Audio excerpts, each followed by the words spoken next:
ओम नमो भगवते वासुदेवाय। मित्रों, आपके और आपके परिवार पर भगवान नारायण की कृपा सदैव बनी रहे। माघ मास में स्नान, दान, उपवास और भगवान माधव की पूजा का अत्यंत महत्व है। माघ मास में गंगा स्नान अवश्य करें और अपने सामर्थ्य के अनुसार दान जरूर करें। चलिए शुरू करते हैं माघ मास महात्म्य का 26वां अध्याय।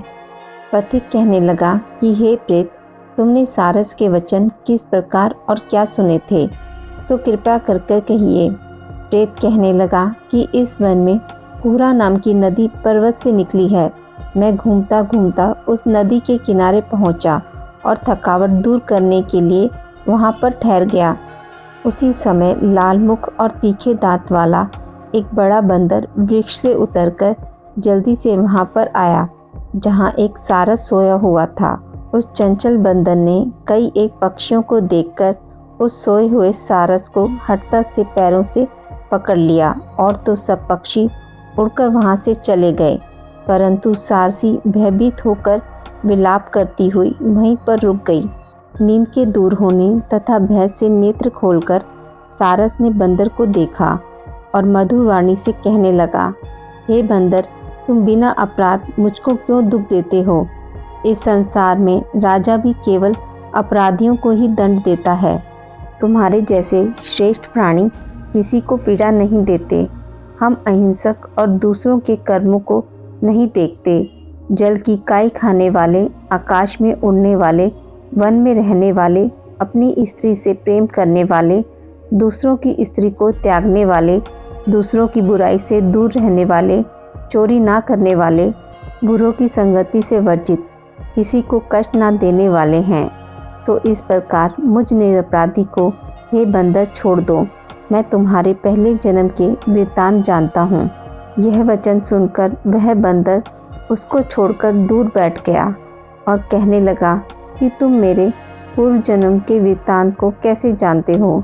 तुम अज्ञानी पक्षी हो और मैं वन में घूमने वाला हूँ। सारस कहने लगा कि मैं अपनी जाति की स्मृति के बल से तुम्हारे पूर्व जन्म का वृत्तांत जानता हूँ। तुम पूर्व जन्म में विंध्य पर्वत के राजा थे और मैं तुम्हारे कुल का पूज्य पुरोहित था। तुम राजा होकर अपनी प्रजा को पीड़ा दिया करते थे। विवेकहीन तुमने बहुत सा धन इकट्ठा किया। सो वानर, प्रजा की पीड़न रूपी अग्नि की ज्वाला से तुम पहले ही तप चुके हो। पहले तुम कुंभी पाक नरक में गिराए गए। तुम्हारे शरीर को नरक में 3000 वर्ष बीत गए। फिर नरक से निकालकर बचे हुए पापों के कारण इस बंदर की योनि में आए और अब मुझको मारना चाहते हो। पूर्व जन्म में तुमने ब्राह्मण के बाग से लूटकर बलपूर्वक फल खाए थे। उसका यह भयंकर फल हुआ कि तुम वानर और वनवासी हुए। प्राणी अवश्य में अपने किए हुए कर्मों को भोगता है। इसको देवता भी नहीं हटा सकते। इस प्रकार मैं सारस का जन्म लेकर भी अज्ञान से मोहित नहीं हुआ।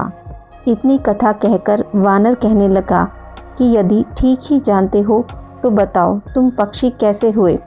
सारस कहने लगा कि मेरी दुर्गति का कारण भी सुनो। तुमने नर्मदा नदी के किनारे पर सूर्य ग्रहण के समय बहुत से ब्राह्मणों के निमित्त 100 ढेर अन्न के दान किए थे। मैंने पुरोहिताई के मद से थोड़ा सा ब्राह्मणों को दिया और बाकी सब मैं आप हर ले गया। इन ब्राह्मणों के द्रव्य का अपहरण करने के पाप से मैं पहले कालसूत्र नरक में और फिर रक्त कर्दुम नरक में, जहाँ पर बड़े बड़े कीड़े थे और रक्त तथा पीप से भरा हुआ नाभि तक नीचे सिर और ऊपर पैर किए हुए पीप चाटता हुआ उस दुर्गंध वाले नरक में कीड़ों आदि से काटा जाकर 3000 वर्ष तक उस यातना को भोगता रहा। मैं नरक के दुख का वर्णन नहीं कर सकता। फिर नरक की यातना से मुक्त होकर यह सारस का जन्म पाया, क्योंकि पूर्व जन्म में अपनी बहन के घर से कांसे का बर्तन चुराया था। इसको मैंने एक जुआरी को दिया। इसी से मैं सारस योनि में आया। यह मेरी स्त्री पिछले जन्म में ब्राह्मणी थी। इसने भी कांसे की चोरी की थी। इसी से यह मेरी स्त्री और सारसी हुई। यह सब मैंने तुमसे कर्म फल कहा। अब भविष्य की बात भी सुनो। अब मैं, तुम और यह मेरी स्त्री भी हंस होंगे और कामरूप देश में सुख से निवास करेंगे। फिर इसके पश्चात गौर योनि में और फिर जाकर दुर्लभ मनुष्य योनि को प्राप्त होंगे। इसमें मनुष्य पाप और पुण्य दोनों ही कर सकता है। इस प्रकार शिव की माया से यह सारा जगत मोह को प्राप्त होता है। न केवल हम ही परंतु इस संसार के सभी जीव प्रवृत्ति मार्ग में फंसकर अच्छे और बुरे कर्म करते और उनका फल भोगते हैं। इसलिए सब प्राणियों को धर्म का सेवन करना चाहिए। देवता, असुर, व्याघ्र, कीड़े मकोड़े सभी से कंटक रूपी मार्ग नहीं छूटता। केवल वेदांत जानने वाले योगी ही इस मार्ग से बच सकते हैं। इसी कारण बड़े बड़े महात्मा भी कर्म फल को टाल नहीं सकते। उपाय से तथा बुद्धि से कोई भी इसको नहीं बदल सकता। तुम पहले राजा थे, फिर नरक में गए, अब बंदर की योनि में वन में फिरते हो और फिर भी ऐसा ही जन्म पाओगे। ऐसा विचार कर आनंद पूर्वक और धैर्य धरकर विचरते हुए काल की प्रतीक्षा करो।